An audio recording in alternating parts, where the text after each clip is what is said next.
I'm going to start to invite you to connect with the way that you name Guru. So Guru is the light that leads to greater light, the dispeller of darkness. So how do you name that energy? So for some, you might say Swami Nityananda. For some, you might say Swami Nityananda, always knowing there is a noble human who is there serving to transmit this eternal energy of light that leads to greater light. So that's what you're connecting with. But some of you might say Jesus, some of you might say Krishna, some of you might say Buddha. So some of you might say kindness or faith or the ability to have trust in the highest good every moment. So for yourself, just connect first with that. How do I name the energy of Guru? How do I feel when I am in contact with the energy of Guru? To name that, and then to rejoice. I'm letting you in on a yogic secret right here. That is your true nature, reflected to you through the Guru. How incredible is that? So your spiritual ideal calls to you because that's the energy of your soul. And your spiritual ideal calls to you to help you unfold and unfurl the energy of your own soul. How miraculous is that?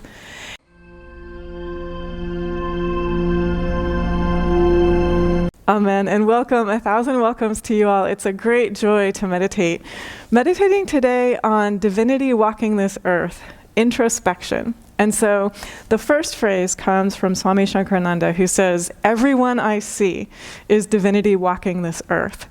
So each of us is invited to cultivate a connection with the divine within ourselves. When we have that connection with the divine within ourselves, we realize, the prayer that we prayed today expresses this, we realize that same divine energy is present in the hearts of everyone I encounter. So everyone that I look upon, I'm able to palpably, tangibly see and feel and know that is the divine in the form of that person whom I am greeting right now. That's what we're cultivating for each of us. It's the truth. It's the reality. And then introspection comes from Lahiri Mahashaya. He says this: there are 4 successive stages of spiritual self-unfoldment. They are introspection, devotion, renunciation, and illumination. So he says introspection comes first as we are unfolding this light within ourselves. This is what he says about introspection. It is the perception of the innate divine qualities of the soul. So your own qualities of the divine, that's what we are unfolding within ourselves. This energy of the divine that is within us, we are born with it. We have it before we arrive in time and space. It is here with us the whole way through. It is always here. And it is more precious. I came across someone who said this: that divine light wherewith I was born is the best unto this day wherein I can see the universe. And he also says this: I would have given all the gold and silver in all worlds for the light of my soul. So for each of you to know, more precious than all the gold and all the silver in all the worlds is you, the light that you are. And that's the energy of beauty. That's the energy of love made visible. It's the energy of all the divine qualities. And so I'm going to start to invite you to connect with the way that you name Guru. So Guru is the light that leads to greater light, the dispeller of darkness. So how do you name that energy? So for some, you might say Swami Nityananda. For some, you might say Swami Nityananda, always knowing there is a noble human who is there serving to transmit this eternal energy of light that leads to greater light. So that's what you're connecting with.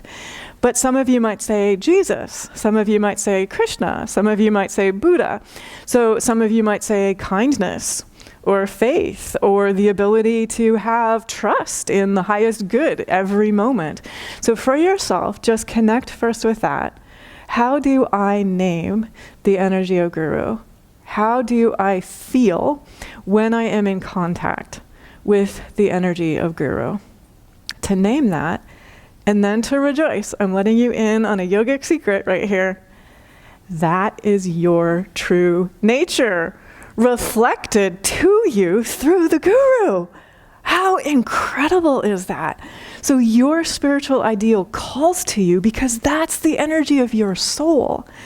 And your spiritual ideal calls to you to help you unfold and unfurl the energy of your own soul. How miraculous is that? And so for you to just love and trust and respect and honor and adore and celebrate the name by which the divine calls you, the name by which you approach Guru, that universal, eternal, immortal, indestructible energy of love and light and kindness, nothing can vanquish that energy. It is limitless and boundless and indestructible, and it is the true nature of each of us. So that, in us, it's always there. And so on this day, I will also just say this as well, there is an incredibly pure, potent, full, whole energy of spirituality right now. So each of us, whatever we are ready to let go of, there is an incredible assistance and support letting go of that. Whatever we are ready to energize, there is an incredible energy of assistance and support to energize that. Always knowing we're energizing the pure desires of our heart, that which is noble, that which is bright, that which is honorable, that which is uplifting for ourselves and for all. Welcome. Thanks for joining us. If you are enjoying this content, please like, share, and subscribe. It helps joy travel. So that's what we're doing on Guru Purnima when we're connecting with that sacred energy. I'm going to share a couple of stories. So this one was making me just laugh all day yesterday, so I thought it might make you laugh as well. And I'm celebrating here, the energy of Guru is the reality. So Swami Nityananda left the body in 2014. He didn't go anywhere. His energy is still here. You walk in the door here and you receive that support, that energy. And so this is true for those who knew Swami Nityananda in the body, but it's also true for those who have arrived in the body after he left the body. And so here's an example of that, which was making me laugh with joy yesterday. So Swami Nityananda, in the last couple weeks of his life, I heard this conversation. A nurse asked him, "Are you allergic to anything?" And he immediately said, "Yes, negativity." And then a couple of weeks ago, we had our children's play shop, and parent and child came through the line, and this was the story recounted by them. We're talking about a 6-year-old who never met Swami Nityananda in the body. So the 6-year-old had had a day where the 6-year-old cried twice on that day. And someone said to the 6-year-old, "Oh, honey, you're having a bad day." And the 6-year-old said indignantly, "I will never have a bad day." And it's the same consciousness. It's that same energy. And so for each of us to connect with that within ourselves, to notice, like if I am in my human self experiencing a wave of what feels like negativity, I may be sovereign over myself. I may bring light in and flow that negativity away. And that's what that 6-year-old was doing. Isn't that precious? And please keep that truth, that lived reality, that joy, that humor with you as you go throughout the day and always. So I'm going to share with you, this is from Swami Nityananda, and then I'm going to be inviting everyone to come forward and present in the basket a fruit or a vegetable if you brought one. We have bunches, we have extras. So if you didn't bring one, you're welcome to come forward. As you come forward, what you're doing is you're offering to the divine, I'm ready to let go of whatever I'm ready to let go of, and you can name that to the divine. I'm ready to energize that which is pure and bright and honorable and noble and in keeping with my heart's highest good and my heart's pure desire. So you're presenting that to the divine, and then I will be witnessing that. So as I witness that, I will be sharing blessings with the fruit and with you, but I want to be clear, you're offering it to the divine, not to me, right? So it's an offering between you and the divine, between you and your spiritual ideal. So here's what Swami Nityananda says. Never give up. The next step you take may be the winning step.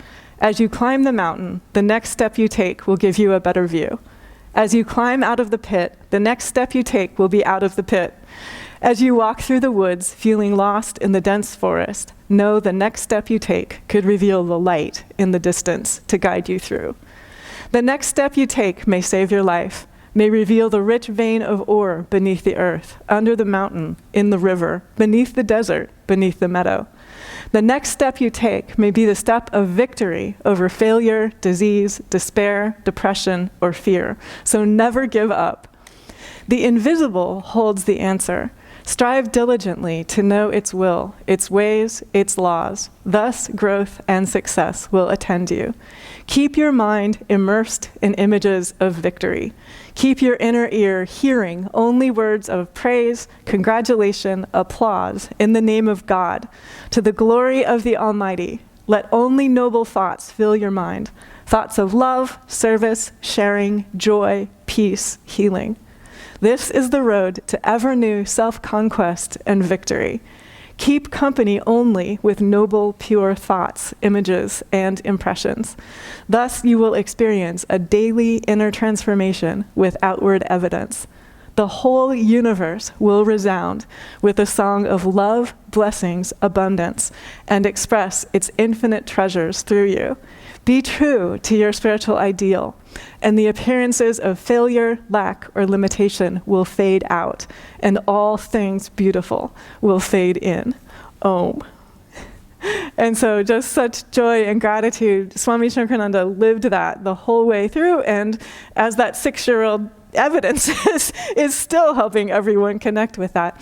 So I'm inviting everyone with great love and respect to come forward. And again, you're presenting your fruit and your offering to the divine. It's my joy and honor to radiate blessings. And it's between you and the divine what you're offering. I am inviting everyone to just notice and appreciate that when we join together and offer the pure gifts of our heart, there is so much bounty and so much beauty made visible. And so just notice the love and the treasures of your heart are made visible right here. I don't know if you can feel the energy of this, but it is just overflowing with love and with beauty made visible. And so I'm about to share a formal blessing. It was blessing all along, but we're going to share a formal blessing with the fruits and the vegetables that are here. For anyone who is at home, you're welcome to gather a fruit, gather a vegetable if you have one. And again, the fruit and the vegetable is making visible the pure offering of your heart to the divine. This is a very sacred time to rededicate ourselves to unfolding our spiritual ideal in our heart, in our body, our mind, our life, our realization. So it's a very sacred time to rededicate ourselves to meditation, to karma yoga, to love, to wisdom, to following the teachings of self-realization, to living the truth in daily life. And so I'm going to close my eyes and I'll offer a blessing. I'll let you know when it's done. It'll be quick. But everyone can receive this blessing at the same time that this blessing is offered. So you're welcome to close your eyes and open yourself to receive the energy of grace.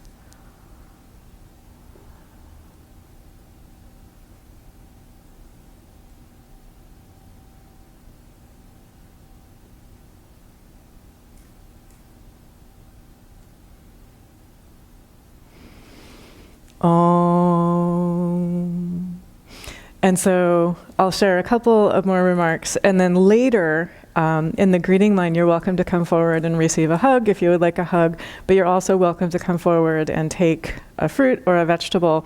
And also we have a few extras. So if you have a friend or a family member who would love one, please go ahead and take an extra and just allow yourself to feast. Like as you eat these fruits and vegetables later, you are nourished with that energy of grace, with that energy of love made visible. And allow yourself just to notice how incredible it is when we work together, the bounty that we produce, the beauty, the love made visible. And this is our true nature. It's the true nature of each of us. So very quickly, I will just mention that the energy of guru, this is one of the teachings from the Bhagavad Gita, that when we are ready humanly, we encounter a teacher. And when we are ready humanly, we say, teach me, guide me, and I'm open to being taught. And so the way that that is expressed in the Bhagavad Gita, Arjuna says to his teacher, I am overpowered by the feeling of pity and the fear of unrighteousness. I am confused. I supplicate thee, teach me. In thee have I taken my refuge. I am thy disciple. Guide me. And so you can hear across the ages, you can hear the purity of that sincerity. The Upanishads also talk about the purity of being an open-hearted student. So they say, approach the teacher with respect, with humility, with reverence, with the willingness to learn, with the ability to be of service to these sacred teachings that you are receiving. And that immeasurably assists the unfoldment that we receive. So I'm just going to share something else that made me laugh this week. I was looking at a couple recipes for salads, like those quick, make a salad in 10 minutes for summer, don't have to cook kinds of recipes. And I was reading the reviews. And one of the reviews that I read said this, and I promise I'm not making this up. It said, I don't follow the recipe. It did not turn out. Bad recipe.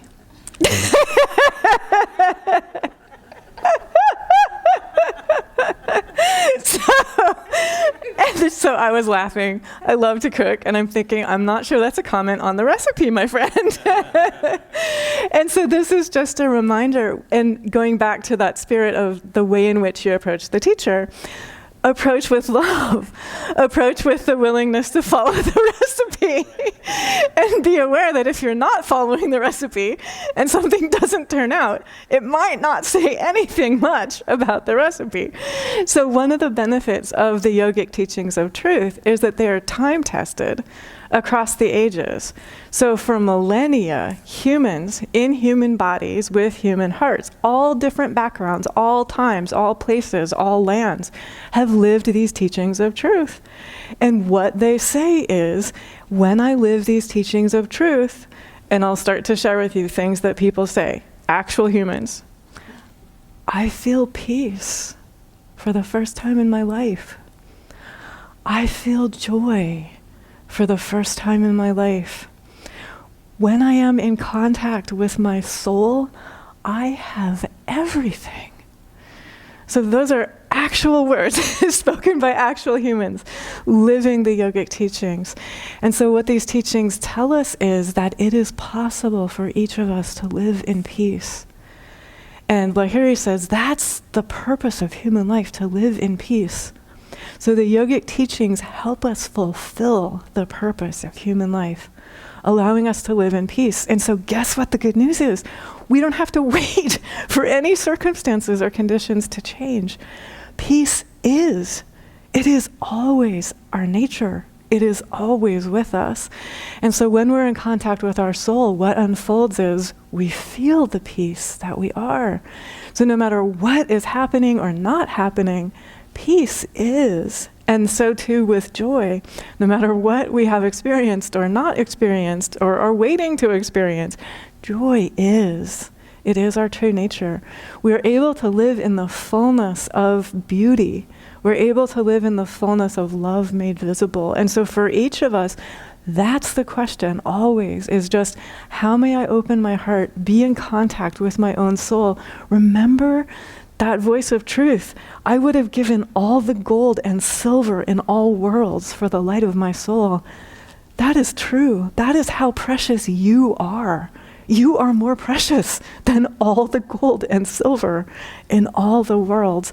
And the remarkable function of a true teacher is a true teacher helps you realize that within yourself. They help you know and trust and love the light of soul within yourself. They help you love and know and trust the same light of soul that is in you is in every being on the planet. The same light of joy that is in you is everywhere. So the invitation for all of us is to be divinity walking this earth, because that is our true nature for each of us. The invitation for all of us is, am I willing to let go of any appearance that blocks me from seeing that human sister, that human brother, that human kin? That is divinity walking this earth. That is more precious than all the gold and all the silver in all the worlds. Can you imagine how humans will respond to you if you are in that recognition that the light in them is more precious than all the gold and all the silver and all the worlds?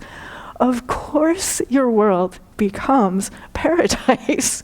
Of course your world becomes filled with love and bliss. Of course your world becomes guidance made visible. Of course your world becomes freedom and peace and joy and honor and respect and what is generous and bright and noble and kind. And so that's what Swami Shankarananda was here to remind us all of. And I just laugh with my whole heart and life and being that 6-year-old is in that energy and is living that realization. And so for each of us, just in our own ways, however we would name it, what is that realization for each of us? The 6-year-old vowed, I will never have a bad day. And so for each of us, what is my vow? What is my vow right now to the divine? And by grace, step by step, the divine will free and empower me from within myself to live that day by day, moment by moment, thought by thought, word by word, deed by deed, choice by choice.